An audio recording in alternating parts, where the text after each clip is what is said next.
साधु की इच्छा। एक गांव में एक साधु रहता था। वह साधु एक दिन वन में अपनी कुटिया की ओर जा रहे थे। वन में अपनी कुटिया की ओर जाने के लिए उन्हें बाजार से गुजरना पड़ा, क्योंकि वन जाने का रास्ता बाजार में से ही निकलता था।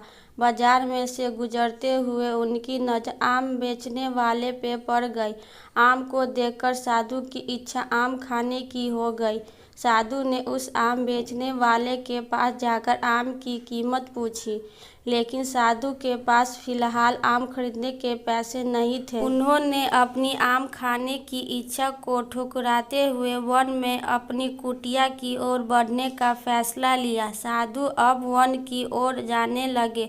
कुछ ही देर में वह अपनी कुटिया में पहुंच गए। अभी भी साधु के मन में आम खाने की इच्छा जीवित थी। उनको बार बार आम के ही विचार आ रहे थे।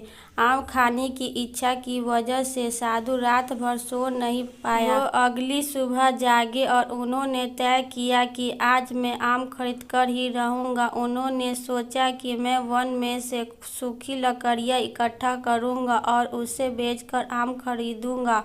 वह सूखी लकड़ियाँ इकट्ठा करने लगे। लकड़ियाँ इकट्ठा करने के बाद वह बाजार की तरफ चलने लगे। लकड़ियों को भार ज़्यादा था, इसीलिए साधु को चलने में दिक्कत हो रही थी।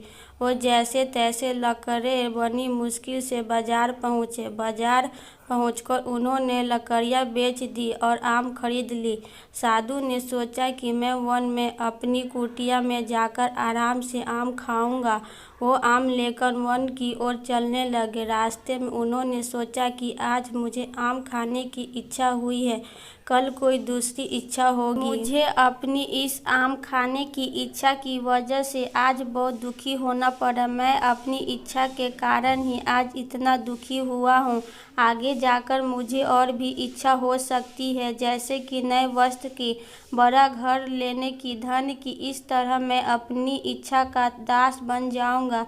ऐसे विचार आने से साधु ने यह आम खाने का विचार ही त्याग दिया।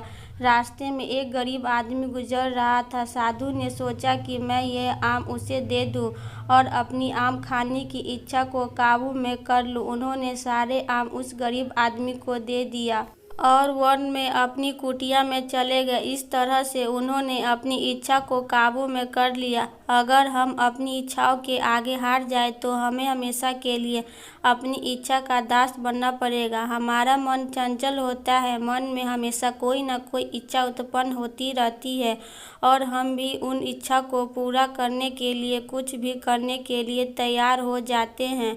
हमें अपनी इच्छा पूरी करनी चाहिए और उसे पूरा करने के लिए हमें जो भी होता है वो करना चाहिए, पर दुखी होकर नहीं। हमें सोचकर ही हमारी इच्छा पूरी करने के लिए आगे बढ़ना चाहिए, तभी हमें सफलता मिलती है।